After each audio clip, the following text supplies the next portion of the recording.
Okay. Thank you. Great to be here. Here are our 3 points. The first point is 7 pages and 96% gross margins, which is probably exactly what you'd expect when you ask a group of engineering students with no business experience to write a business plan for the first time. So the story was we were in class at RPI, and we had developed a product that we were interested in potentially marketing to the fire service. Now, let me set the stage. I've got Ryan O'Donnell here, my son. He's 21 years old. He's the assistant fire chief in Guilderland, and he drives a Crown Victoria with these flashing lights on it. It was awesome. Really? And then he decides to enter a business plan competition as a mechanical engineering student. So, well, we knew what we had to do. We had to cast all doubts aside, and we had to begin to build confidence in this business plan and confidence in Ryan as an entrepreneur. And so what we did is we gave him a lot of support, but the message here really is the confidence. And what we did is we just worked very diligently, and we knew that we only had one way out of this, and that was in the business plan competition and starting a business, being an entrepreneur. There was only one way out, and that was to win. And that's the only thing that we knew, is that as CEO of the airport and the new entrepreneur, was we only knew how to win. Absolutely. We actually had somebody come to our class, Simon Ballant, who was the director of the incubator at the time, and convinced us to write a business plan for the competition, for which the deadline was the next morning, because it was a really interesting product, and hey, we had a shot. And we thought, how in the world are a group of engineers going to write a business plan overnight that's going to compete with the whole school of business students next door? And he was persuasive, and he gave us a copy of a business plan and said, no, you guys can do it. You got a great idea, and go for it. So that plan had some really awesome gross margins. It wasn't very long. A couple of days later, we found out we had actually made it to the next round, and Simon, very gently suggested we take another look at the numbers and, scrub some of the details, and, but the idea was still good. And we eventually went on to win that business plan competition, and that's what launched our business.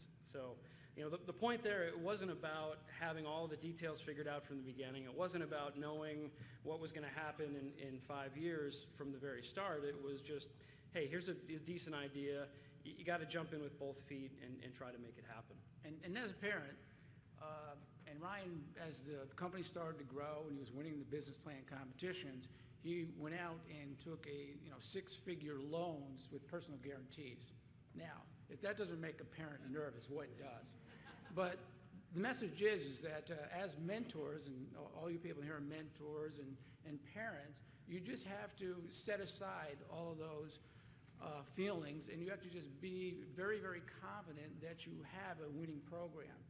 And that confidence will cast you forward, no doubt, as it did with Ryan. So it's really confidence, and the desire to win that drove this company forward. And that's what I think gave me and some of the founding partners at BullEx the confidence to go ahead and give it a shot, and go take out the loan and give it a go.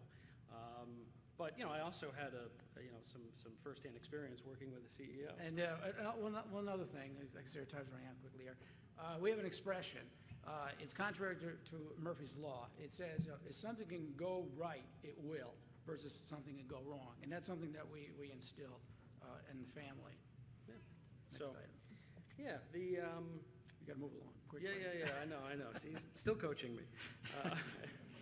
So I had the firsthand experience, seeing a CEO in action. One of the distinct memory from my childhood is going to the airport, mixing up a bag of concrete on a Sunday, and patching some steps out front. And I was very proud of my father for being the CEO, and saw him in action in the suit. But to see that, he was pulling me out on a Saturday or a Sunday to work on a project, to just take total ownership of that role. That really made an impression. Okay, but really what I was doing, I was sitting young boys, okay, and we felt that if their hands were busy and they're active, and what we did as a family is that we always we always took work, we always made it fun. And that's the second message here, is that you always want to be learning, you always want to be having fun, and you have to love your work. And the last item, let's go right to the last item. Nothing good happens till somebody sells something. So, Yeah, our message is basically, instill confidence in the young people and the young entrepreneurs, make work fun, love your work, but you also have to sell something. Either it's yourself or a product. You have to sell something. so go out and sell. Thank you. Thank you very much.